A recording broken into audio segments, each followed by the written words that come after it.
Кризис бизнеса и предпринимательства в целом – один из рисков, которые необходимо предусмотреть в условиях карантина. Согласно со статьей 62 Конституции Абхазии, для поддержки малого и среднего бизнеса в период действия чрезвычайного положения на территории республики обозначены определенные меры. Декрет, предусматривающий их реализацию, 2 апреля подписал исполняющий обязанности президента Валерий Бганба. Позднее было подписано отдельное постановление об освобождении от уплаты ввозной таможенной пошлины на определенных видов товаров. Помогут ли подобные послабления налоговой дисциплины бизнесу? Амелия Бисмарк разбиралась в теме.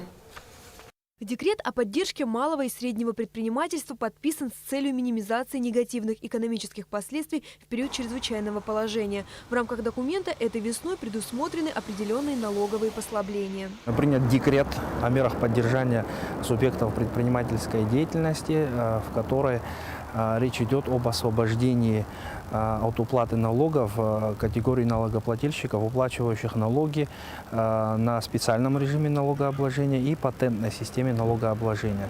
Согласно декрету освобождаются от уплаты налогов на период с 1 апреля по 31 мая, то есть это 2 месяца. Хочу отметить, что это самая многочисленная категория налогоплательщиков. Естественно, это повлечет за собой недополучение определенных сумм налогов по итогам 2-го квартала. Опасения по поводу ухудшения экономической ситуации в стране высказывают и представители торгово-промышленной палаты. Меры, предусмотренные в декрете, положительно повлияют на деятельность бизнеса, но их недостаточно. Необходимо учитывать весь бизнес, а не только его отдельные сферы, считает президент ТПП Тамила Мерсхулава. На наш взгляд, необходимо сегодня предпринять меры, которые будут охватывать весь бизнес. Поэтому мы предлагаем в случае продления режима чрезвычайного положения и даже после его отмены сроком на 1 месяц освободить весь бизнес нашей республики от уплаты таможенных и налоговых платежей вплоть до временной отмены ввозного НДС.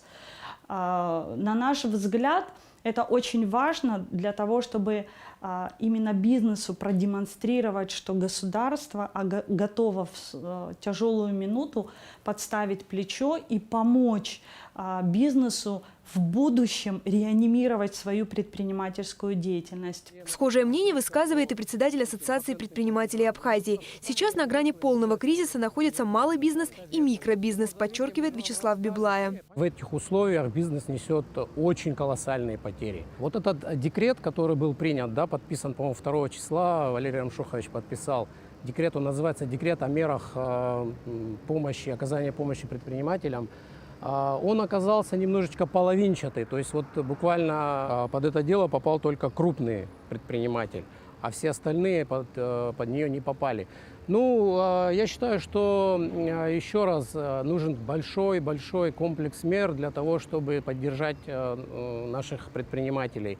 Не только это, то есть я считаю, что нужны какие-то каникулы, налоговые, это обязательно. Выравнивать ситуацию с бизнесом Ассоциация предпринимателей планирует вплотную, сотрудничая с Кабинетом министров. С пониманием относимся к этому, ко всему. Просто есть сложности. Сложности опять-таки в том, что не все смогут выдержать сроки. То есть мы же не понимаем, когда это закончится. Да? Вот мы знаем, что сейчас там продлили до 20 числа, не знаю, до конца месяца, а может еще месяц протянет. То есть не все смогут вытянуть. То есть мы же должны содержать еще своих работников. То есть мы вынуждены платить заработную плату. Это все очень сложно. В правительстве также издали постановление об освобождении уплаты ввозной таможенной пошлины отдельных видов продовольственных товаров первой необходимости и медикаментов. В таможенном комитете рассказали, что предполагаемые убытки по данной статье в рамках апреля составят около 9 миллионов рублей. Однако специалисты считают эту сумму некритической. Постановление о временном освобождении определенных групп товаров от уплаты таможенной пошлины. Речь идет о продовольственных товарах и медикаментах. Существенно на результаты работы Министерства по налогам и сборам, на суммы налогов, администрируемые Министерством по налогам и сборам, не повлияет. К слову, в месяц в республику из России завозится продуктов питания на сумму около 350 миллионов рублей. Ввозная пошлина на большую часть из них составляет 1% от таможенной стоимости товара. Подсчитать все убытки по поступлениям в государственную казну более точно можно будет по окончанию действия чрезвычайного положения. Амилия Бисмарк, Саид Барчан, Абхазское телевидение.